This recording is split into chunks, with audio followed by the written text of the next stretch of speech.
Hi, today we're going to talk about caring for the caregiver. Being a caregiver is an important job and it comes with a lot of responsibility. This is just one of the many reasons that it is essential that the caregiver takes care of themselves so that they are able to provide the care needed for their loved one. So how do we define caregiver? Well, this is a person who assists a sick or disabled person and helps to protect them. If you're a caregiver,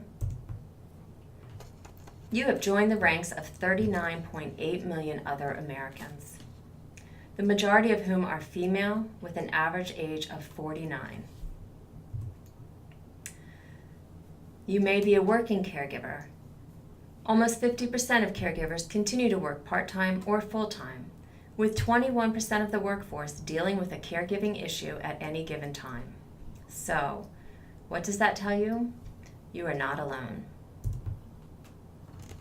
Caregiving can be rewarding, it can give a sense of purpose, it can be satisfying, and it can help to strengthen relationships.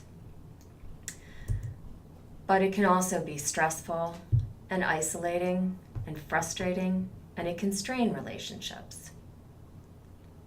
So as I mentioned, you are not alone. There are universal caregiving concerns and experiences. These concerns include physical, emotional, legal, economic, and spiritual issues, as well as the balance of demands. What we know is that there will be caregiver stress, and caregiver stress can lead to health concerns. So, the three types of stress that we are familiar with is general stress, burnout, and compassion fatigue. Let's look at some of the common warning signs.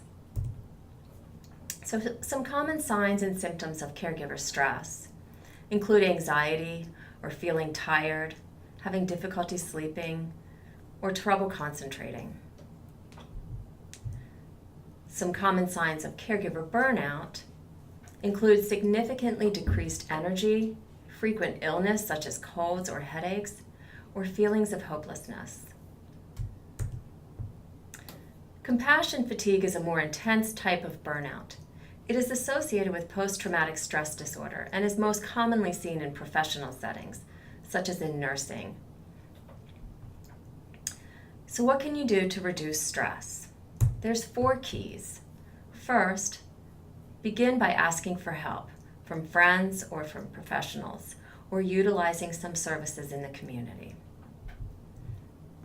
Second, educate and prepare yourself. Get training, learn about the disease, understand the prognosis, and learn about the best practices in care. Third, establish a professional team. This would include physicians, financial advisors, elder law attorneys, care managers, and basically the right support for you and for your loved one. And last, you want to plan for the future. To do this, you want to know your loved one's preferences, and you want to understand what resources you may need in the future. This will help you to feel prepared and make caregiving easier for you. So, in dealing with the day-to-day stress, try to take some simple steps, such as connecting with friends, exercising, keeping a sense of humor, learning to say no when too much is asked of you, and being realistic.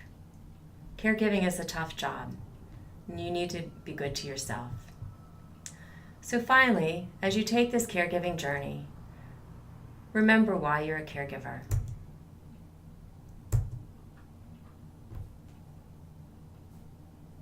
Thank you.